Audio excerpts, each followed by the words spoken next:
Bouge ta planète.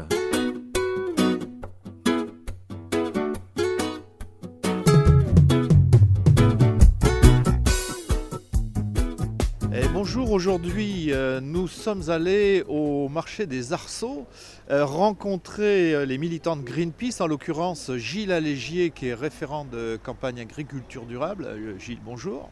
Bonjour. Quel est le fondement de cette action ? Donc nous sommes aujourd'hui ici à cause des OGM et de l'urgence pour le gouvernement français de prendre des décisions fermes et claires sur les OGM, puisque dans une quinzaine de jours, au niveau européen, la Commission européenne va statuer sur l'autorisation ou pas de la culture OGM de maïs transgénique en France. Le fameux Mont 810 que tout le monde connaît, je crois, à force qui a bien été malheureusement tristement célèbre, et puis un nouveau maïs, le 1507 de Pioneer, qui est aujourd'hui présenté comme un maïs qui non seulement n'est pas nocif pour la santé, mais qui présenterait même des avantages pour la santé humaine.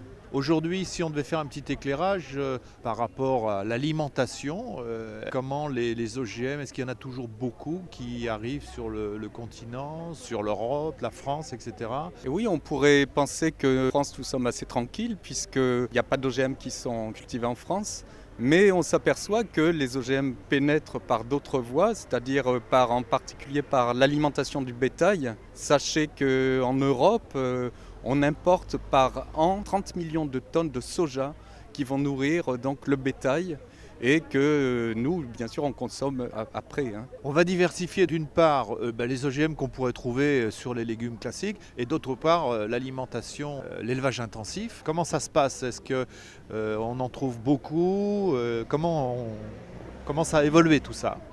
Eh bien là, par exemple, nous sommes dans un petit marché à Montpellier où pas mal de gens viennent de plus en plus à cause des scandales alimentaires. Les gens ne savent plus exactement ce qu'ils consomment. Donc on trouve des OGM malgré tout dans énormément de produits, soit sous forme de traces, soit sous forme de produits importés.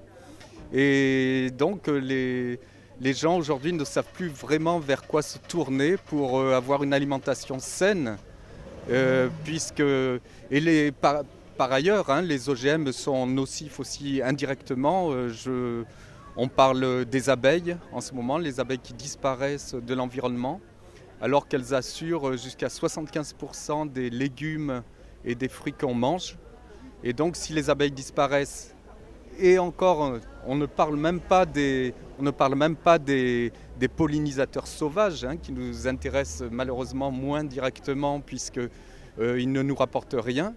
Mais il y a 20 000 espèces de pollinisateurs, alors que ça peut être des papillons, sachant que, c'est encore un chiffre, mais la moitié des papillons ont disparu en Europe depuis les années 2000. Et donc voilà, en ce qui concerne les abeilles, on se rend compte qu'il y a 40% de moins d'apiculteurs qu'en 2005. C'est-à-dire que les OGM détruisent les abeilles, soit directement, soit indirectement. Donc on se retrouve aujourd'hui avec des productions de miel qui sont vraiment ridicules. Sachez qu'aujourd'hui on a à peu près 16 000 tonnes en France. En 2005, on avait 33 000 tonnes. Et malheureusement, aujourd'hui, les abeilles sont plus en sécurité dans les villes. On commence à mettre des abeilles comme sentinelles de l'environnement sur certains bâtiments, dans certains endroits publics.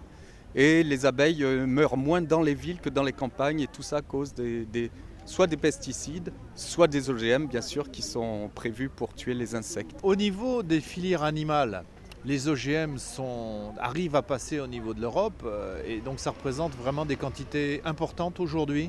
En Europe, on a à peu près 150 000 hectares qui sont plantés en OGM. Et les OGM arrivent malgré tout aussi par l'alimentation animale, puisqu'on nourrit essentiellement par exemple les vaches. Au lieu de les nourrir avec de l'herbe, on les nourrit avec du soja. Et le soja est la première plante avant le colza, avant le riz, etc., OGM.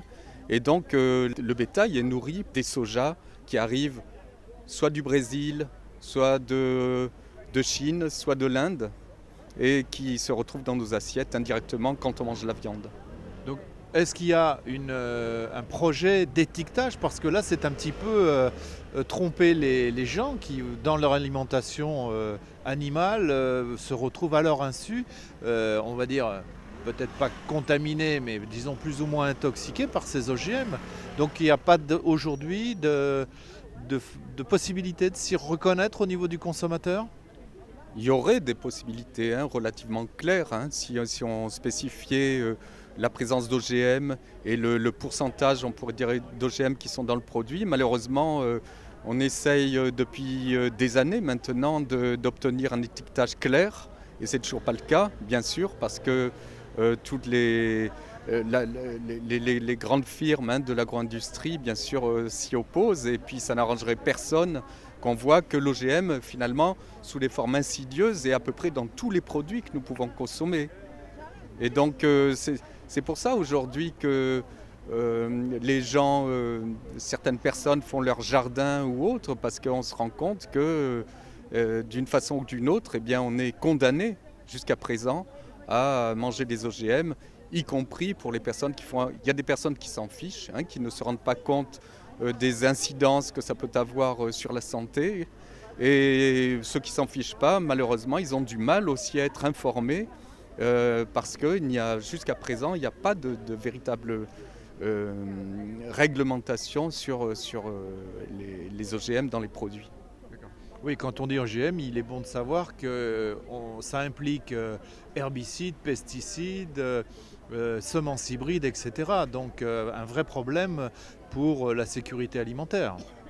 Voilà, c'est véritablement une question de santé publique. En ce qui concerne les pesticides, la France est malheureusement extrêmement bien placée. En Europe, c'est le premier pays consommateur de pesticides. La France utilise 110 000 tonnes de pesticides par an, plus pour les jardiniers amateurs 10 000 tonnes. Ça fait 120 000 tonnes en tout. Et je crois que où on peut réagir après sur le plan individuel, c'est par exemple quand on cultive son jardin, comme le font de plus en plus de personnes, y compris des personnes qui cultivent quelques mètres carrés, eh bien, pratiquer une agriculture naturelle, sans produits chimiques. Je le fais moi-même.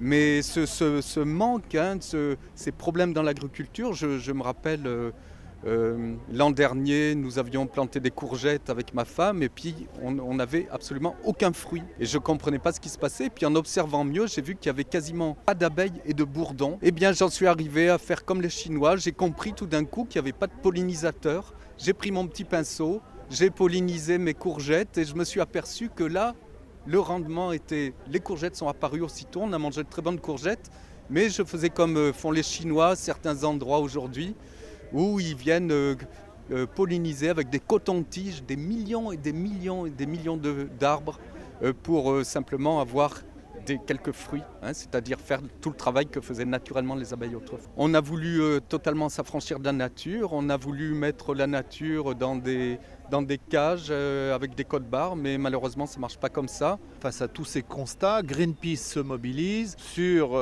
7 pesticides tueurs d'abeilles. Quel est le sens de cette action? On se rend compte que notre gouvernement est extrêmement frileux, qu'ils subissent des pressions aussi. Nous, ce qu'on demande à Greenpeace, c'est que ces OGM soient clairement interdits et de façon durable pour toute culture en France. En ce qui concerne les pesticides tueurs d'abeilles, il y a effectivement 7 pesticides qui sont pointés, mais simplement ces pesticides-là ont été identifiés. Il y a des preuves pour 3 d'entre eux qui sont mortels pour les abeilles. Aujourd'hui, on se rend compte que les modes d'évaluation des pesticides sont complètement aberrants, c'est-à-dire on évalue les pesticides sur des doses ponctuelles et des doses énormes. Tandis qu'on se rend compte que en fait, les insectes qui sont soumis à des doses infinitésimales et pendant des temps longs, finalement, ont des troubles sur leur santé eux aussi. C'est-à-dire, on voit chez les abeilles des pertes de mémoire, de l'orientation. On voit le système immunitaire qui va s'écrouler. On voit une difficulté pour les reines d'être fécondées, donc les reines deviennent stériles et autres. Et tout ça donc à cause soit directement des pesticides, soit des OGM. Sachons par exemple pour les abeilles que un milliardième de gramme est capable de tuer une abeille. C'est donc pas grand-chose. J'ai cru comprendre qu'il y avait des négociations au niveau de l'Assemblée nationale, donc Greenpeace va faire une pression dans ce sens? Eh bien, aujourd'hui, ce qu'on souhaite, c'est interpeller au-delà du public le ministre de l'Agriculture et de l'Écologie, en tout cas Monsieur Le Foll, pour que des décisions fermes soient prises en ce qui concerne les OGM. Il va y avoir d'ici une quinzaine de jours, c'est-à-dire en fait si on ne fait rien, on va pouvoir semer du maïs OGM en France, en tout cas ces 2 maïs, au printemps prochain. C'est donc le mois de mars qui approche. Et d'ici là, il doit y avoir une commission européenne qui va prendre des décisions sur le fait que ces maïs seront interdits ou pas. Et nous, on veut donc avertir notre ministre de cet état de choses pour que, enfin, des véritables décisions soient prises par rapport à ça.